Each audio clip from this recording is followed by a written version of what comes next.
राधे राधे। माघ महामत्तम 11वां अध्याय तो हम सुनेंगे अभी। जो भी पूरे माघ मास में अपने गुरुदेव का पूजन करते हैं उनको पूरा मास स्नान करने का फल मिलता है, ऐसा ब्रह्म पुराण में लिखा है। माघ मास में स्नान, दान, तप, होम और उपवास करने से भयानक पापों का भी नाश हो जाता है और जीव को उत्तम गति मिलती है। इसलिए अभी भी समय है, प्रियतन के साथ कुछ न कुछ जरूर करें। अब श्री गणेश जी महाराज की वंदना करेंगे। माघ महामातम का 11वां अध्याय सुनेंगे। शिव शंभु के लाल तुम करना बड़े निधान, विपदा में संसार है हरो कष्ट भगवान। बोलो गणेश जी महाराज की जय। महात्म सुनने से पहले प्लीज प्लीज वीडियो को जरूर शेयर करिए, क्योंकि हमें सनातन धर्म को बढ़ाना है। और सब्सक्राइब और लाइक करना बिल्कुल ना भूलें, बेल आइकन को जरूर दबाएं प्लीज प्लीज।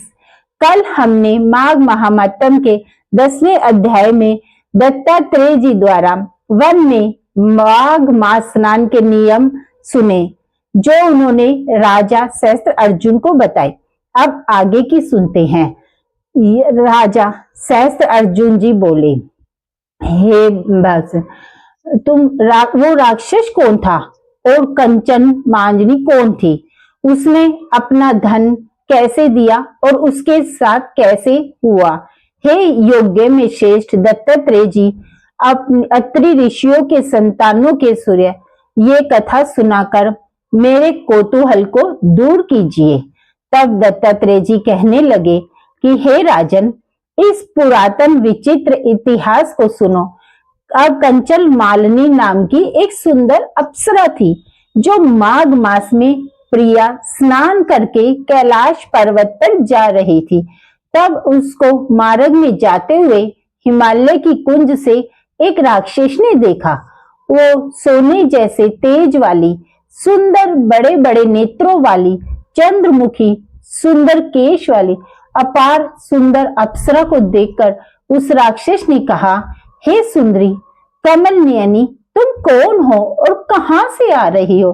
तुम्हारे वस्त्र और वेणु मतलब जो भी भीगी हुई है तो आकाश मार्ग से कहा जाते हो, और किस पुण्य के प्रताप से तुम्हारा शरीर ऐसा तेजस्विनी और रूप ऐसा मनोहर है? तुम्हारे गीले वस्त्र से मेरे मस्तक पर गिरे हुए एक बूंद जल से मेरे क्रूर मन को एकदम शांति मिल गई। इसका क्या कारण है? तुम बड़ी शील प्रतीत होती हो, इसका कारण भी मुझसे कहो।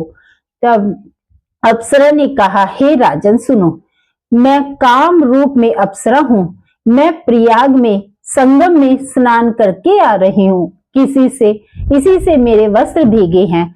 अब कैलाश को जा रही हूँ, जहां पर श्री शिव निवास करते हैं। त्रिदेवी के जल से मेरी सब क्रूरता दूर हो गई, जिसके पुण्य के प्रभाव से मैं इतनी सुंदर और पार्वती जी की प्रिय सखी हुई। मेरे पिछले जन्म का वृतांत बहुत आश्चर्य देने वाला है, और एक उदाहरण है जो मुझसे ब्रह्मा जी ने कहा था, सो उसे तुम भी सुनो। मैं कलिंग देश के राजा की वैश्या थी। रूप, लावण्य और सुंदरता में अपूर्व थी। मेरी सुंदरता पर सारा नगर मोहित था, और मैंने अनेकों प्रकार के भोग किए। अनेक प्रकार के वस्त्रों और आभूषणों की घर में कोई कमी नहीं थी। मुझे पाने के लिए कहीं कामी पुरुष आपस में लड़ते हुए मृत्यु को प्राप्त हो गए। इस तरह उस नगर में मेरा यौवन बहुत भोगों में व्यतीत हुआ और मैं वृद्धावस्था को प्राप्त हो गई। तब मेरे मन में विचार उत्पन्न हुआ कि मैंने अपनी सारी आयु पापों में यूं ही व्यतीत कर दी, धर्म का कोई कार्य नहीं किया। तब मैंने तप, यज्ञ आदि नहीं किया, शिव या दुर्गा जी की आराधना भी नहीं की, ना कभी भगवान विष्णु का पूजन किया। इस प्रकार अशांत चित्त से मैंने एक ब्राह्मण की शरण ली, जो वेदों का ज्ञाता और ब्रह्मनिष्ठ था। मैंने उसे पूछा, कहा, हे श्रेष्ठ ब्राह्मण, कृपया कर बताएं मेरा उद्धार किस प्रकार हो सकता है। महाराज, मैंने सुना है कि साधु सज्जन हमेशा अच्छे और बुरे सभी लोगों पर दया करते हैं, इसलिए मुझ दीन पर भी कृपा करके मुझ कीचड़ में डूबी हुई को पकड़कर उबार दे। शिव सागर क्या हंस भी दूध देता है, कभी बतख भी नहीं। तब वह ब्राह्मण राजा का पुरोहित इन सब बातों को सुनकर मुझ पर दया करके कहने लगा कि ब्रह्मा के क्षेत्र प्रयाग में जाकर माघ मास में त्रिवेणी संगम में स्नान करके मन में अशुभ क्रिया का कोई विचार नहीं करना। पापों के नाश के लिए महर्षियों ने तीर्थ स्थान से अधिक कोई प्रायश्चित नहीं बतलाया है। प्रयाग में स्नान करने से तो अवश्य ही पवित्र होता है। तो हे भामिनी, अब मैं तुम्हें एक वृतांत सुनाता हूँ, ध्यान से सुनो। जो ब्राह्मण थे वो जो वैश्य थी उसे अपना वृतांत सुना रहे हैं। पुराने समय में गौतम ऋषि की स्त्री को देखकर इंद्र ने काम के वशीभूत होकर कटक वेश में उसे भोग किया। इसलिए गौतम ऋषि द्वारा इंद्र को श्राप दिया गया और उसका शरीर अत्यंत लज्जा युक्त हजारों भाग वाला हो गया। तब इंद्र नीचा होके अपने पाप कर्म की स्वयं ही बुराई करने लगा और मेरु पर्वत के शिखर पर स्वच्छ जल वाले सरोवर पर एक स्वर्ण कमल के भरे हुए कुंड में घुस गया और अपने पाप को धिक्कारता हुआ कामदेव की बुराई करने लगा कि काम भी सब पापों का मूल है। इसके ही वशीभूत होकर मनुष्य नरक में जाते हैं और अपने धर्म, कीर्ति, यश, धैर्य का नाश करते हैं। इंद्र बार बार ऐसा सोच रहा था और अपने आप को धिक्कार रहा था। उधर इंद्र के बिना सारा देवलोक शोभाहीन हो गया। तब देवता, गंधर्व, किन्नर, लोकपाल, इंद्रानी के सहित सभी देव गुरु बृहस्पति जी से पूछने लगे कि महाराज, इंद्र के न रहने से स्वर्ग ऐसा शोभाहीन हो गया है जैसे सतपुत्र के बिना श्रेष्ठ कुल हो जाता है। इसलिए स्वर्ग की शोभा के लिए कोई क्रिया कीजिए। तब इस विषय में देर नहीं लगानी चाहिए। तब देव गुरु बृहस्पति जी कहने लगे, इंद्र ने बिना सोचे विचारे जो कर्म किया उसका फल भोग रहा है। सुबह कहा है, मैं ये जानता हूँ। फिर गुरु जी सबको साथ लेकर स्वर्ग कमलों से युक्त बड़े सरोवर में इंद्र को देखा, जिसका मुख आंखें बंद थी।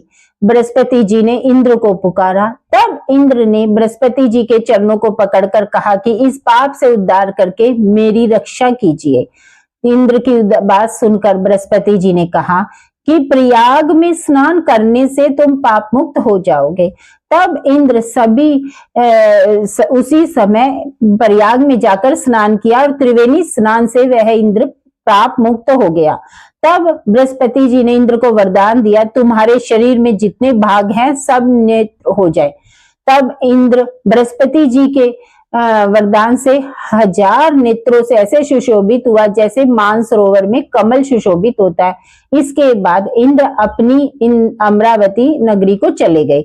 इसके बाद अप्सरा कहने लगी कि हे राक्षस, इंद्र की ये कथा सुनाकर वह ब्राह्मण मुझसे कहने लगा, हे कल्याणी, तुम भी देवताओं की सेवा किए जाने वाले प्रयाग में जाकर माघ मास में स्नान करके निष्ठा से स्वर्गलोक को जाओगी।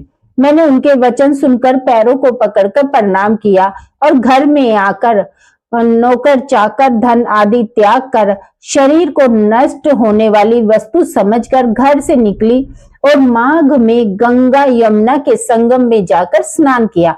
सोहे निश्चाचर, 3 दिन के स्नान से ही मेरे सब पाप नष्ट हो गए और 27 दिन के पुण्य से मैं देवता हो गई और पार्वती जी की सखी होकर सुख से शिवलोक में निवास करती हूँ।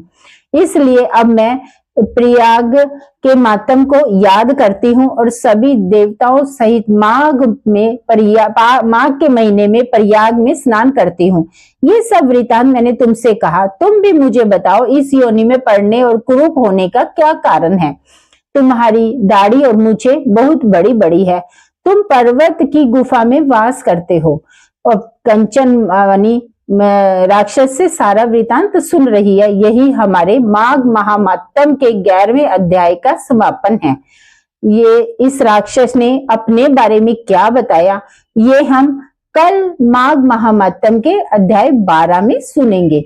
इस मातम को सुनकर हमें पता चलता है कि जितने भी भोग भोग लो, पर मन को आंतरिक शांति सिर्फ हरि चरणों में ही मिलती है। सही कह रही हूँ ना। प्रयाग का महत्व बहुत है, इसलिए कोशिश करो और हो सके तो स्नान जरूर करो।